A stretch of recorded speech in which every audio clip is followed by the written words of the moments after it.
J'ai connu le Dr Gosselin au départ par un besoin qui était commun.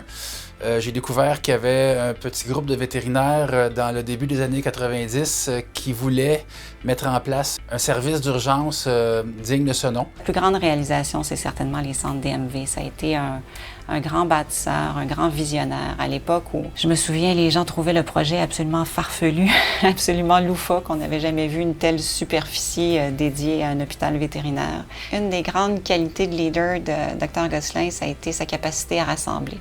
Tous les projets qu'il a faits, ça a été des projets collaboratifs, des projets collectifs, toujours pour faire avancer et le bien-être de la profession vétérinaire. Juste si on pense au centre DMV, il a quand même rassemblé 50 actionnaires en 1993 qui ont signé puis qui ont décidé de croire à ce projet de fou-là puis qui sont embarqués là-dedans.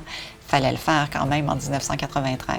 Il y avait des gens qui venaient de Bécomo, des gens de Trois-Rivières qui sont descendus pour ce meeting-là puis qui ont cru à ce projet-là. On peut dire que la création du centre vétérinaire DMV, ça a été un jalon important en médecine vétérinaire des petits animaux au Québec. Ce que ça a eu comme effet, c'est que ça a eu un effet de locomotive auprès de la profession, puis on peut dire que ça a propulsé la médecine vétérinaire des petits animaux au 21e siècle. Ça a été vraiment très important. Donc, c'est une partie de son travail qui a été vraiment capitale. C'était pas nécessairement lui qui était le spécialiste, tout ça, mais c'est lui qui a réussi à rassembler toutes les bonnes personnes qui ont fait que ce projet-là a réussi finalement. En plus de son implication donc, dans la création du groupe DMV, Michel démontre aussi beaucoup de leadership et le plaisir de vouloir s'investir. Il adore sa profession. Il a toujours aidé sa profession. C'est pour ça d'ailleurs qu'il est administrateur à l'Ordre des médecins vétérinaires du Québec. Ça demande quand même beaucoup de travail. Il faut vraiment que tu veuilles pour pouvoir faire ça. Il a choisi d'enseigner aux étudiants en pharmacie 5 bonnes années. Il a enseigné près de 10 ans aux étudiants à la faculté de médecine vétérinaire aussi pour leur montrer comment gérer une pratique générale, comment on survivait en étant propriétaire d'une pratique générale. Il a fait ça des années de temps. Il s'est impliqué beaucoup à l'Ordre aussi pendant un peu plus que 10 ans. Il a siégé sur le conseil d'administration de l'Ordre. Il a été président du comité de communication de l'Ordre aussi pendant des années. Fait que c'est un homme qui s'est vraiment dévoué à sa profession. On a tous, en tant que vétérinaire, un désir de faire une belle pratique en ce qui nous concerne. Le Dr Gosselin avait étendu ça rapidement au sens de la profession, même les techniciennes. Il voyait beaucoup plus large qu'une simple belle pratique.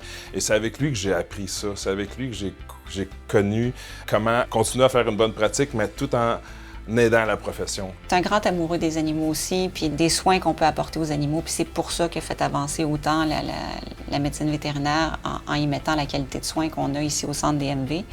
Et par ailleurs, c'était des soins aussi pour tous et c'est pour ça qu'il a fondé la Fondation DMV il y a plus de 15 ans aujourd'hui.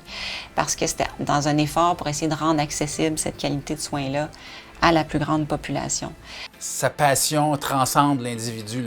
Il est convaincant, il a les arguments, on sent que la passion émane de lui. Le réseau Passionimaux, ça a été un peu la même chose aussi. C'est un autre projet collaboratif où il a su rassembler les gens autour de ça. C'est sûr qu'en début d'aventure, il y a toujours des embûches, il y a toujours des défis, il y a toujours des épreuves. Et c'est un peu ce que Michel a dû affronter également avec la création de Passionimaux. C'est qu'à tout début, c'est quoi cette bébête-là?